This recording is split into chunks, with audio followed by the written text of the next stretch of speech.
Hi, and welcome to the Collector's Edge for Nordic Art Partners. In today's episode, we will delve into an artist who had a breakthrough very late in her career. We're going to talk about Katherine Bradford, and we'll explore her unique and highly collectible works. Join me, as always, is our art expert, Nicholas Robertson. I'm your host, Jeppe Kurt. Let's get started.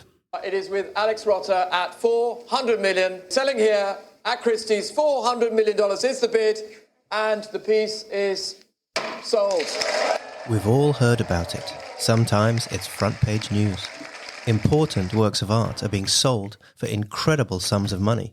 But can you get involved and become a part of the exclusive club yourself? And how do you get started while avoiding buying the wrong things? That's exactly what this podcast is about. This is The Collector's Edge from Nordic Art Partners, a podcast for those of you interested in the mechanics of the art industry, want advice about putting money into art, or simply want to buy something for your walls to beautify your surroundings. Whatever your objectives, it is possible to put money into art wisely, to be considered, thoughtful, and well-informed in your choices and actions. Welcome to the art of collecting, with an eye for curated beauty and practical value. Hi, Nick. Hello, Jeppe. How are you doing? I am fine, thank you. How are you today? I'm good, thank you. Good. You for asking. Good. So today it's about Katherine Bradford. And maybe, as always, could you start by the beginning and start where she come from?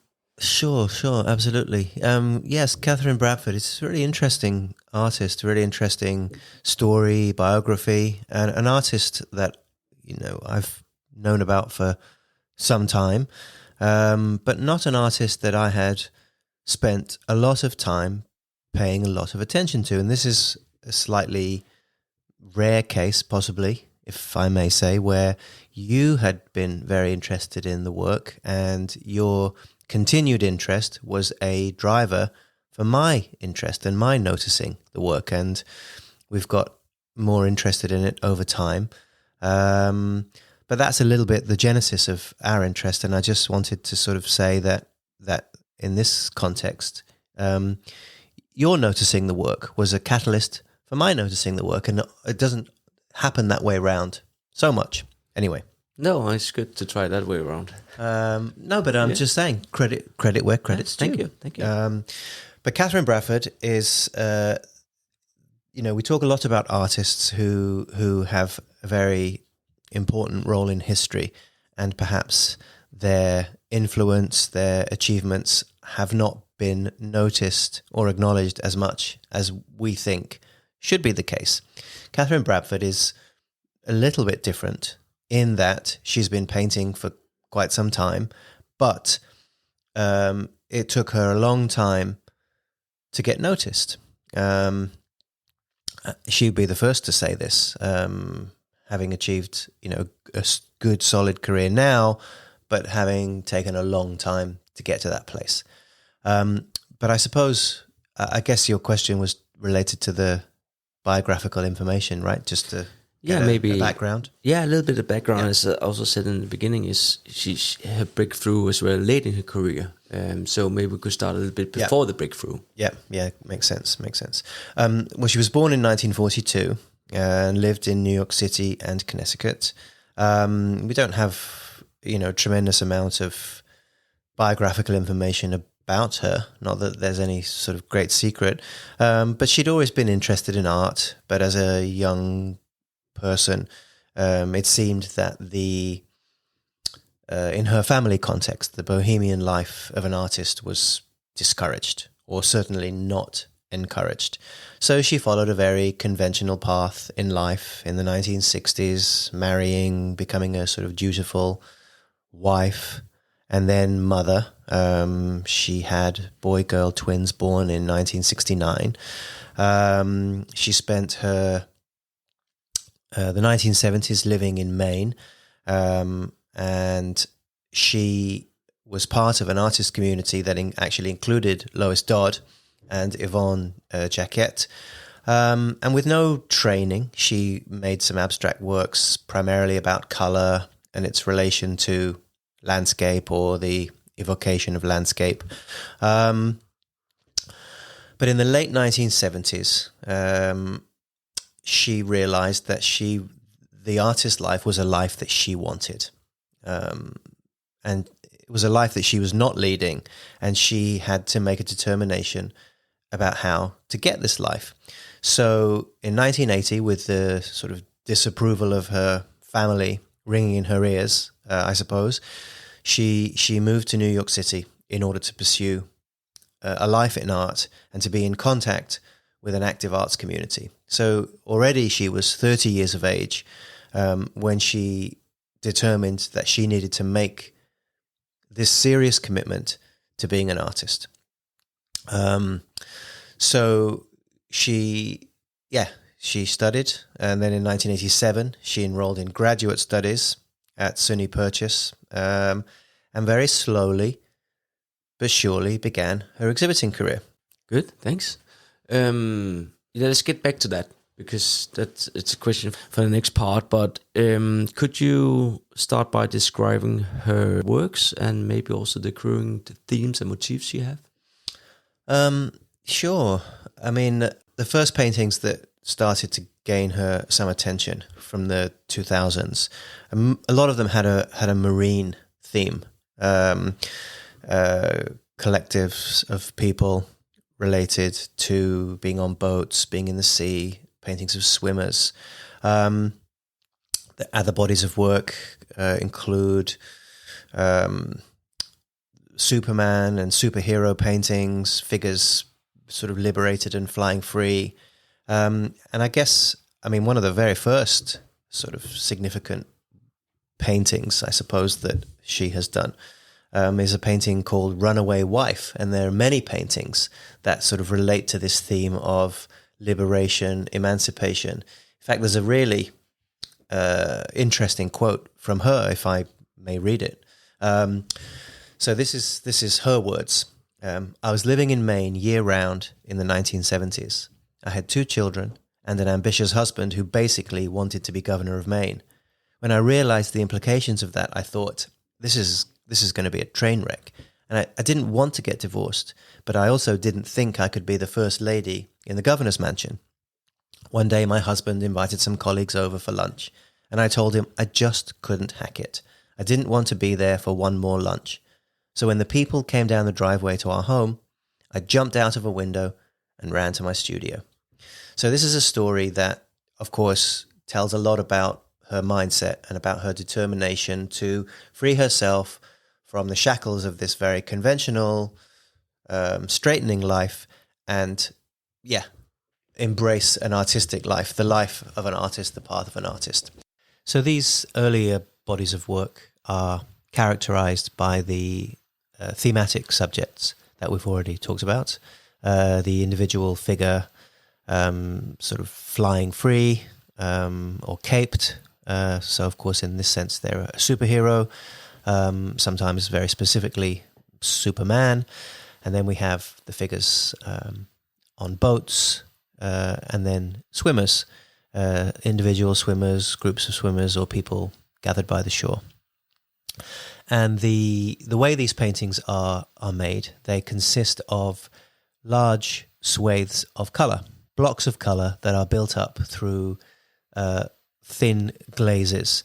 So the glazes are accumulated on the surface to create this sort of depth of saturation for any given colour. And then the figures kind of emerge or sort of disappear a little bit into these colour fields, these blocks. And these blocks, they overlap each other, so you have these sort of diaphanous patches of colour where you have these very sort of softly blended areas where the two types of colour overlap. And these colours are designed to evoke elements of the landscape or different times of day or night or seasons or whatever. So that's really what the paintings look like. And then the figures in these paintings, the narrative is extremely ambiguous. We don't know exactly the interrelationship between these figures. So we see single figures existing in a somewhat flaneur-like attitude, perhaps. We see families, we see lovers, heroes, and sometimes quite many people, a large group of people. So we have different commentaries on the individual, the personal, and the community, and the various ways in these different elements can interact as part of this sort of general rumination on the human condition, one imagines. Often we get this kind of sort of slightly nondescript feel, this more atmospheric feel, because the figures themselves are very soft-edged, with no particularly strong definition in the facial features. So we can't read them in terms of what they're saying or doing or thinking. So they become very, very generalized and a very sort of soft-edged atmospheric evocation of something. And because the paintings are sort of built up in this way, with these layers of glazes, we get a very particular kind of lighting. And there's no individual light source in these paintings. The source of light in the paintings is from within. So these paintings, they have a sort of a soft, ethereal glow as a result of having this sort of painterly luminosity and this light that somehow appears to begin within the painting and then somehow come outwards to us, the viewer. So that's a very specific quality that's a very important part of looking at her work and understanding her work and feeling her work. So then all of these elements, they sort of combine to create these figurative abstractions, if I could use that term, and the events that are transpiring in the paintings are always fictitious. She completely invents these scenes and these figures in these compositions, and then she develops them by intuition. She comes into the studio in the morning, and there's a lovely video that I've seen of her paint trays arranged on a workbench, and they are not cleaned from the day before, from the week before. There's just this sort of accumulation of paint in her signature colors, which is very nice to see, and then these very crusty brushes sort of staying wet in these trays of paint. And she likes to not clean her brushes because she likes to be able to come in the morning, and she doesn't like to clean up because, of course, that's tedious.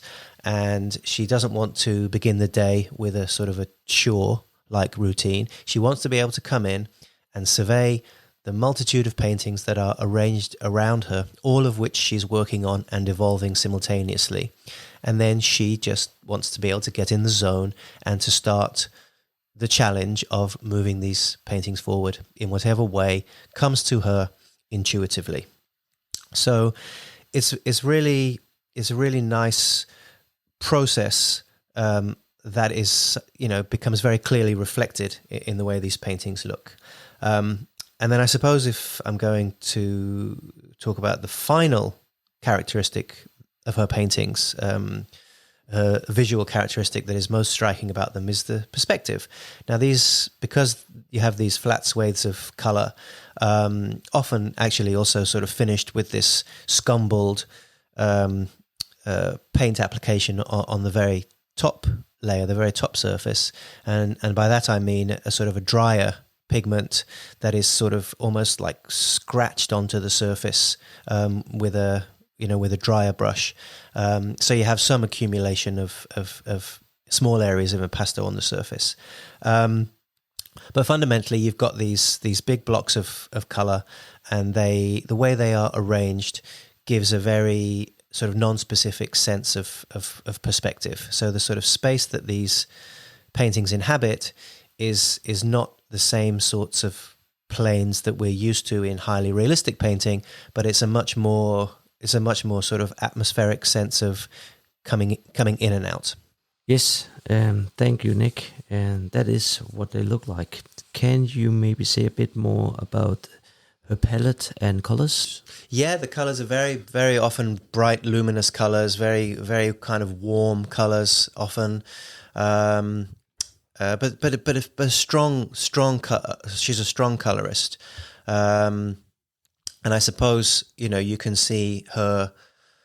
She's a New York painter, I suppose, essentially, and you can see that she has seen and looked at and absorbed the examples of lots of other important artists' work. I mean, you can see the influence of abstract expressionism and color field painters, particularly in her work. Even though her paintings are ostensibly figurative paintings, there's a great deal of abstraction within them, if that's not too much of a paradox. The colors that she chooses to work with, I mean, you can see the influence of Matisse and Bonnard, very sumptuous, rich, saturated fields of color from which these figures emerge or submerge. I guess to talk about her work in a wider art historical perspective, figures in the water is extremely prevalent in her work and recurs, over many years, many bodies of work. And of course, the theme of the bather in painting is a very long-standing classical one. I mean, in the 19th century, we could see the bather, the nude bather, sort of dressed up in classical themes in the work of Cabanel or Bouguereau, and then in Courbet, the work of Courbet, and then in the later 19th century, the work of Renoir, Cézanne, probably also important examples for Bradford. And then in the early 20th century, moving through Fauvist work into post-impressionist work in the work of Bonnard and Matisse. Really important sort of lineage, I guess, not necessarily to place her very specifically, but to understand different examples and how she might be placed within that kind of trajectory.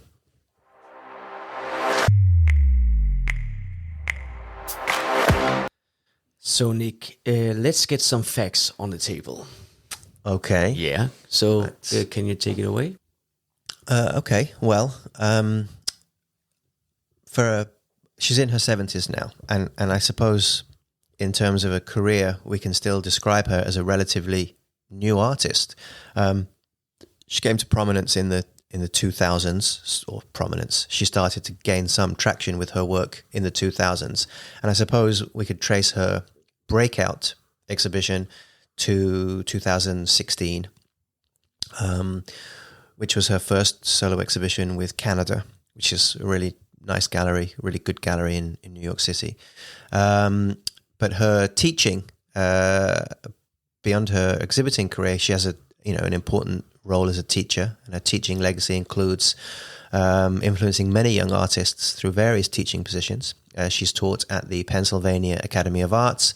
She's taught at the FIT in New York, Fashion Institute of Technology, that is. She's taught at the Skowhegan School of Painting and Sculpture in Maine. And in 2017-18, she was also the senior critic on the painting faculty at the Yale School of Art. So she's been involved in some really venerable institutions where she's been teaching painting. She's received quite a nice array of awards and honors. She's been granted a Guggenheim Fellowship, a Joan Mitchell Foundation Grant. She's been elevated to the American Academy of Arts and Letters.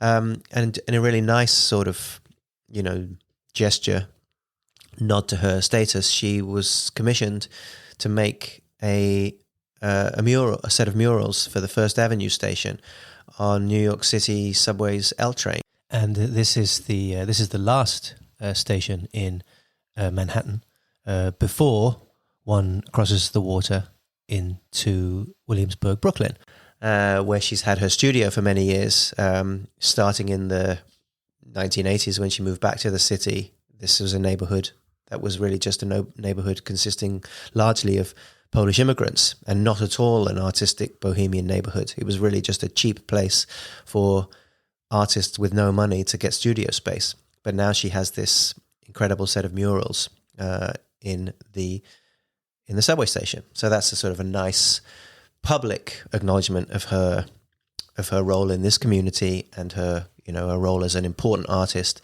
to gain such a commission. In public collections, her paintings are in some really quite prominent public institutions, including the Metropolitan Museum of Art, as I suppose the most prestigious of these, the Brooklyn Museum, the Portland Museum of Art, Modern Art Museum of Fort Worth, Texas, Pennsylvania Academy of Fine Arts in Philadelphia. So she's being acquired by important institutions, I suppose primarily in the United States. But she has some really nice galleries. The gallery that has, I guess, been most indelibly associated with building her career is Canada, that I've already mentioned. And who else? She shows with Kaufman Repetto in Milan, which is a really nice gallery. She's done some really nice shows with Gilles Presti and Manuela Campoli. They had a gallery called Sudden Lane, which became Campoli Presti. She's shown with Haverkampf in Berlin. So she has really nice medium-sized galleries that have, a really nice sort of outsized influence in their individual sort of geographic markets, but with a really nice programs related to painting and such.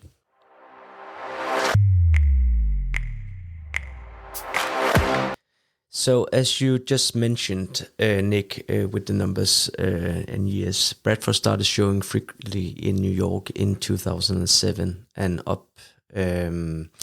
In 2016, as you said, she did her first exhibition at Canada. And after this exhibition, her career as an artist started taking off. And she recently gained significant attention, I would say, in popularity around collectors. What do you think has contributed to her rise in interest? Figurative painting, I guess, sort of goes in and out of vogue a little bit. So her painting, firstly, has sort of coincided with an interest in this kind of enigmatic, narrative, figurative painting. She's really a good painter, and people that are highly skilled in their field, invariably, not always, but often get the attention that their work deserves. And she's a really contemporary painter in that her painting really straddles this interesting sort of ambiguity, this paradox between figuration and abstraction. The paintings, like I said, have very large blocks of sort of washy color. They're very flattened out, so they don't tend to evoke they don't have an easy relationship with perspectival space. They tend to sort of repudiate those conventions. So there's a sort of simplification of figure-ground relationship, which is really nice. So they're very distilled, very elemental, and they're very poetic. So any work that embodies all of these kinds of qualities, these technical qualities. Her paintings are very atmospheric, with these sort of primordial atmosphere, these luminous stars. They're just really, there's a incredible delight in these paintings, and obviously with combination of really good galleries, being very dedicated to the work, and sort of institution. This is an artist who started to become really, really comfortable in her own skin, having spent a long time struggling to achieve a certain sort of status. And I don't mean status in terms of, works costing a lot of money, just breaking her way in, becoming acknowledged by the industry, by the art market, by the art world, struggling for years to, be treated respectfully by her peers. This is an older woman now who is a young artist, I suppose, and yet she paints with maturity and confidence because she's been doing it for a long time, and all of these kinds of things have coalesced. Her auction record is $163,000 for 90 by 120 work. Is that her level on the secondary market, and what are the primary prices on Katherine Bradford's works?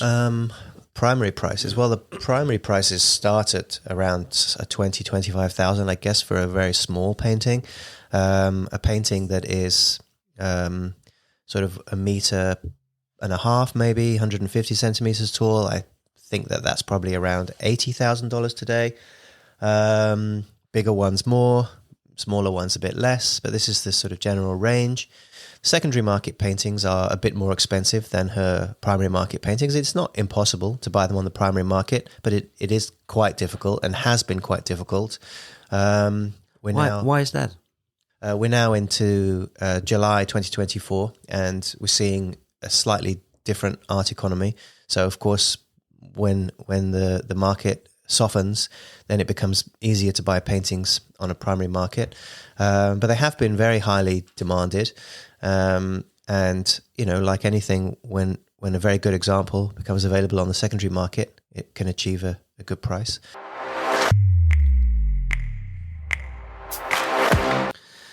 So we have acquired works by Bradford and also placed some good works with collectors. Can you explain the process and the list of buying and recommending her works, and why do we believe her works and the future growth in it? Well, the paintings are really, really good paintings, and they're reflective, like I said, of an artist who's really come into a rich vein of form.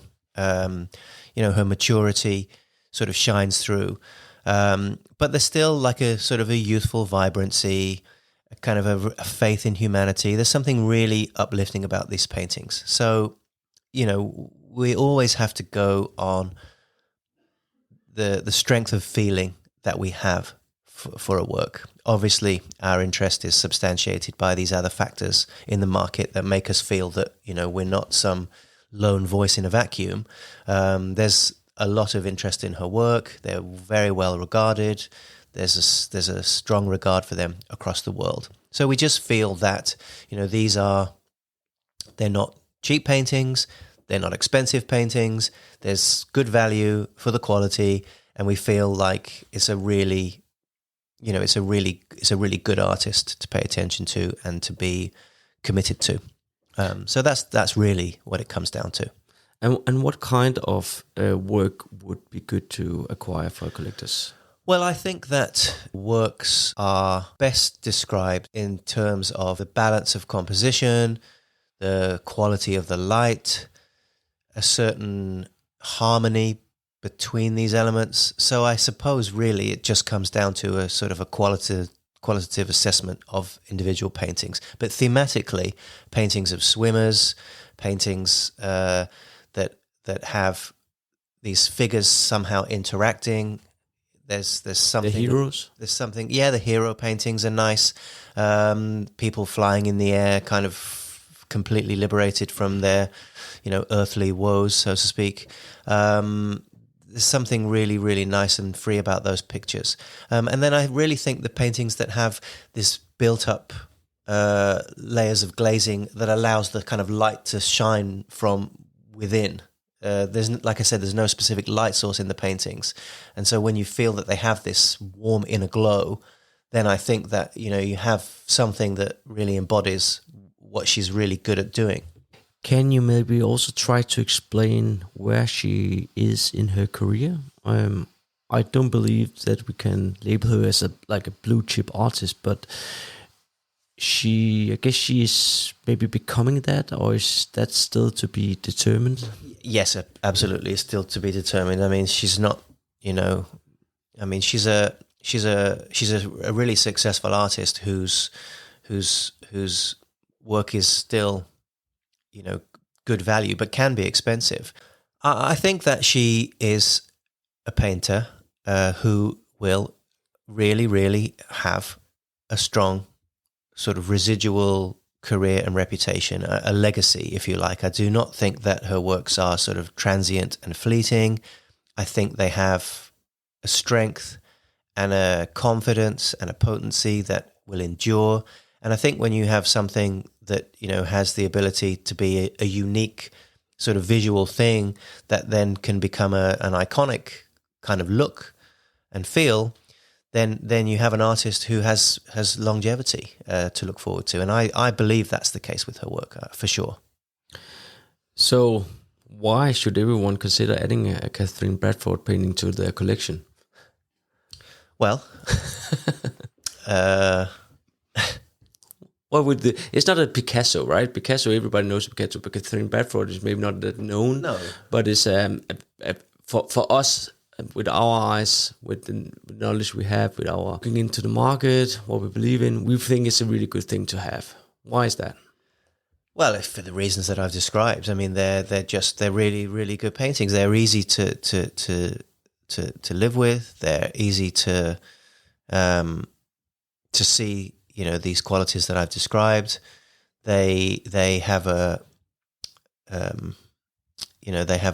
strong sort of place. You can visit, any prominent art fair. You'll see numerous examples of her paintings. She is, extremely well established, and yet her work is enormously less expensive than her, than her peers that have had a longer career than she has had.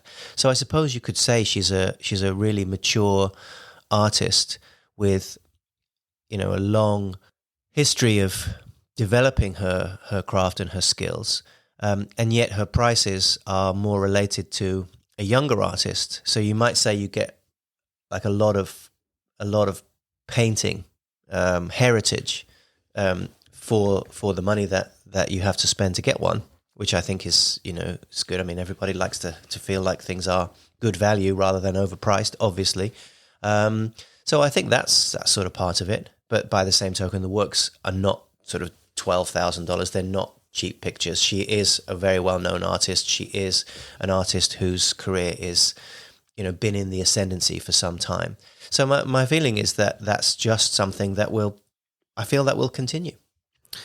Sounds good. Maybe there's a little bit recap in it, but for someone new to the Bradford work and now want to explore her art, maybe want to buy some work of hers, what should they do? Well, there's quite a few places where one can see works by her. I mean, there's many exhibitions that she's had. You can just obviously refer to the gallery websites that I mentioned. Canada has really good exhibition history with her, going back around 10 years now. So there's always a few shows that you can look at there. You can see the installation images, you can see the examples. Their website is really well laid out in that there's really interesting biographical information. Each show, of course, has a press release which describes the thematic nature of that particular show.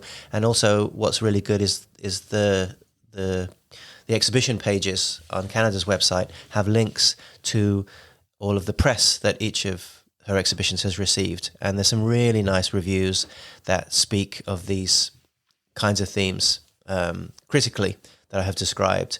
So that's the first resource I would recommend.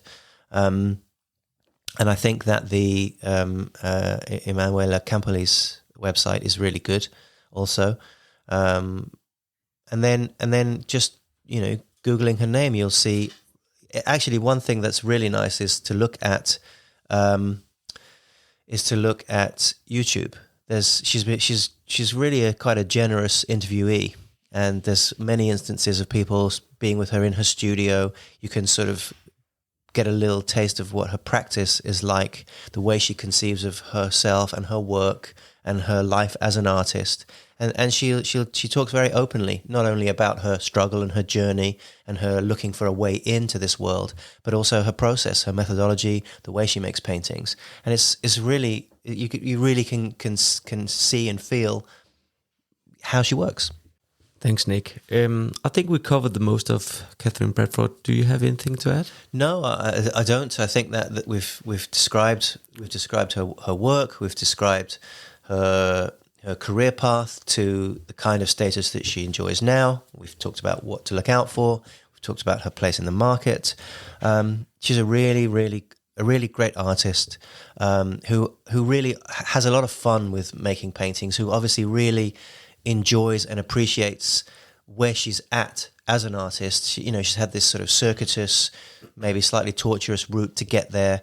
And now you can feel that there's this sort of celebratory quality in her work, happy in her own skin, confident in her ability, in her achievement. And look at the paintings with all of these things in mind, and you can feel this. Thank you, Nick, for once again giving us some deep insights. Thank you, Jeppe. So if you have or you want to know more about Katherine Bradford, if you have any requests, or you can contact us at info@nordicartpartners.com, and we will do whatever we can to help you. Thank you for listening to us, and I hope to have you back.